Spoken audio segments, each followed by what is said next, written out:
Salut l'équipe crypto, attention, on va parler de ça ce matin parce qu'il se passe quelque chose de très important aujourd'hui à 14h30. Donc bien évidemment, il va falloir faire attention à vos wallets et à tous ceux qui sont en position. Désolé pour cette matinale qui est pas du tout matinale du tout. Pour le coup, petite panne de réveil suite à une nuit agitée.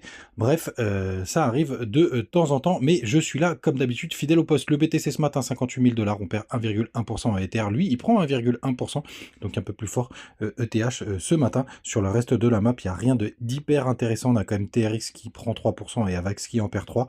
Pareil pour les hauts et dans le bas du top 50, on a surtout STX à la 37e position qui prend 13%. Bravo à lui, peut-être une petite news, mais je ne l'ai pas vu passer. Et en bas, en 49e position, on a quand même OP qui prend 3,7%.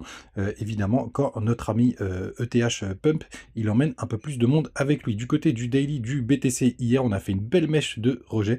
Donc, grande méfiance, les gars. Alors, j'ai plein quand même quelques bonnes nouvelles. Ce qui est un peu chiant, évidemment, c'est qu'on a fait un pullback sur le bas du range. Hein, vous voyez, la mèche a été chercher vraiment très proprement les clôtures de bougies et le petit fake out qu'on avait ici, cette mèche qui était là. Donc, on s'est fait rejeter salement. On a à peu près la même chose avec la moyenne mobile 200, le daily qui est une moyenne mobile qui est hyper importante. Hein. La dernière fois, on est resté dessous pendant 2 mois.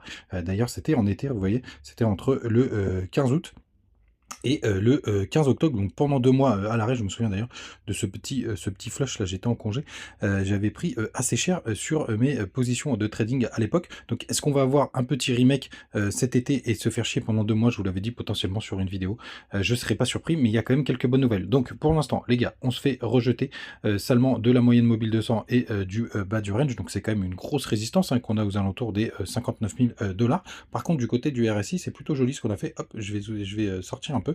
On a validé ce W en daily. Là, on a fait petite impulsion là sur la bougie du jour. Donc ça, c'est plutôt propre. Et pour valider la grosse divergence, il faudra casser les 44. Donc c'est plutôt pas mal. Alors, est-ce qu'on aura besoin de faire un pullback sur la trendline? Ben, j'espère, parce que moi, pour le coup, je commence à mettre un peu de cash de côté pour pouvoir re-rentrer si jamais on a cette nouvelle opportunité qui se présente sur le marché.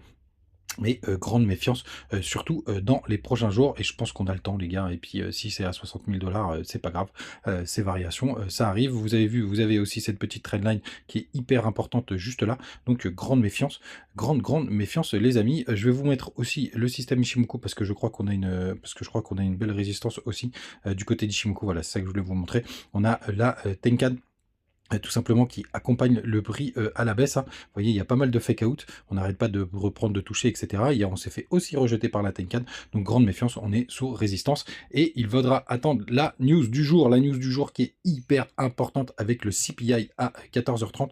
Grosso modo, nous, on attend une prévision à 3,3%, donc si on est largement en dessous, non, c'est pas les prévisions, pardon, je me plante à chaque fois à cause de mon franglais, tout simplement, ça c'est les précédentes, et là, on s'attend à avoir 3,1%. Si on est à 3,1%, ben pour le coup, c'est plutôt neutre.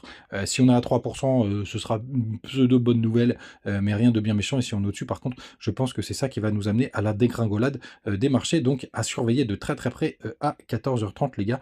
C'est le point important du jour. C'est enchaîné avec les chiffres de l'emploi. C'est aussi beaucoup regardé, mais c'est surtout cette partie-là qui va nous intéresser. Donc, faites attention si vous êtes en position.